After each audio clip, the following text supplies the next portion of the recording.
pizza away and went home. Who was at fault here? My dad recently remarried, and let's just say things aren't going well. His new wife and her daughter moved in with us. It's been only a month, and they have so demanding. My stepmom said that I should give up my room to her daughter because her room is small and she's claustrophobic. I wasn't going to, but my dad told me to be the bigger person. Then I had to cancel my trip that my dad agreed to fund, but she needed a new car, and of course my dad thought was more important. At first my stepmom would act nice towards me, but the minute dad leaves for work, she would take her daughter and go get Starbucks, which she would never ask me to join or bring me one. I asked my dad multiple times to let me go live with mom, but he refused.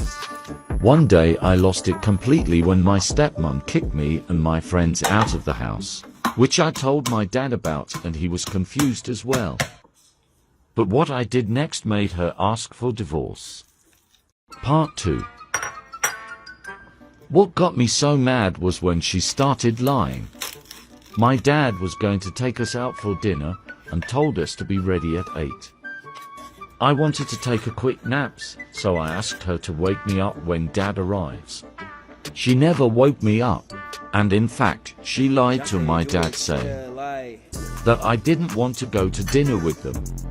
I tried to explain to my dad that she was lying, but dad thought I was just being a teenager and butting heads with my stepmom. So that's when I got the idea to go through her phone one day, hoping to find a conversation where she's talking crap about me. Instead, I found risky photos sent to a number that's not my dad's. You could say I blackmailed her into asking for divorce. And thanks to me, my dad didn't have to pay a penny for the divorce. Story time about how I catfished all the popular boys in my grade and they found out about it. So a little background information. I was at a new school. I just started there probably like 4 months before this happened. And I was best friends with this one girl. We're gonna call her Kate. And Kate had a crush on this guy. We're gonna call him Alex. And he liked her back, but she wanted to see if he was loyal.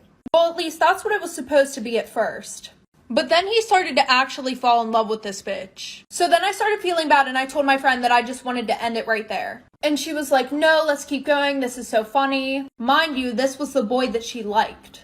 So at that point I was like, whatever. And then he asked to meet up at the mall. So then we took him on a whole goose chase around the whole mall. Like we were like, oh, we're in this store. Never mind, we're in this one. And the only reason why we got away with it was because he thought he saw us in the one store. So then we broke up with him and we started talking to all the other popular boys. And on this fake account, we said that we went to a different school. Well, one of the kids at that school said that he never saw us there, like for part 2. Part 2 about how I catfished all the popular boys in my school and they found out about it. So like I said, the one kid said, oh, I never saw you at my school. So then I just blocked him and thankfully that situation got left alone. Well, then after that, like I said, we started talking to all the other popular boys. We're gonna call this catfish Ashley. Well, at that point, everybody knew who Ashley was. Like I would literally be sitting in class and all the girls would be talking about how much they hate Ashley, how Ashley's such a hoe. Like all the girls despised her. Sorry, her. And they kind of had a reason to, because we broke up so many relationships and everything. Well, the one night I'm having a sleepover with my friends. Well, Kate asked if she could come to the sleepover as if it wasn't obvious that she could come. Just a quick reminder, Kate was the one who I started the account with. So I was joking around with her and I was like, no, you can't come. So I wake up the next morning, right? And all the popular boys are blowing up my phone on my actual accounts, like for part 3. Part 3 about how I catfished all the popular boys in my school and they found out. So like I said, I wake up the next morning and thankfully it was a Sunday. And like I said, I woke up to text messages from all of Alex's friend group. And all these text messages were like, are you the one running the Ashley account? We saw screenshots of all the messages between you and Kate. So I texted Kate and I was like, what the fuck is going on? Like, how does everybody know? And she made some bullshit ass excuse saying that her brother took her phone and took pictures of all the conversations and sent them to everybody. which obviously I knew that wasn't true. But after that, I went into a whole depression because everybody just kept coming at me for this fake account. Whenever it was literally me and her who created it. She was the one who wanted to make it to fucking catfish this guy that she liked. So I wasn't going to school for a few days and my guidance counselor literally had to come to my house. Pretty much drag me out of the fucking house and bring me to school. So I sat in the guidance counselor's office all day and then I had to move schools. Am I the asshole for making my boyfriend rehome his German Shepherd?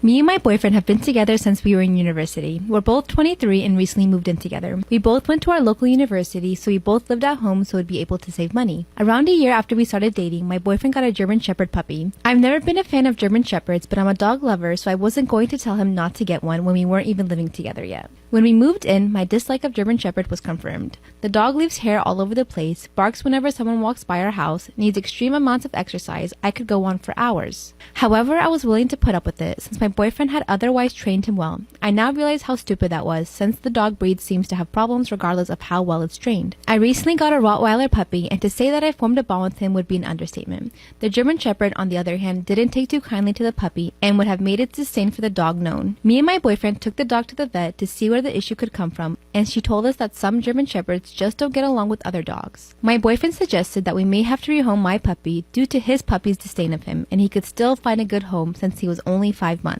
The thought of rehoming something I loved for a dog I couldn't stand mortified me, and to think that the only reason for rehoming him would be because of another dog's nasty behavior didn't make the situation any better. I told my boyfriend that there was no way I was rehoming my puppy and that I'd be willing to move out if need be. After days of arguing, my boyfriend took the dog to the local shelter. The house has been much quieter since, and I can honestly say it was one of the best decisions I ever made. My sister, on the other hand, didn't hold a sentiment and actually referred to me as an evil bitch for putting my boyfriend in this position. So it got me thinking, am I the asshole?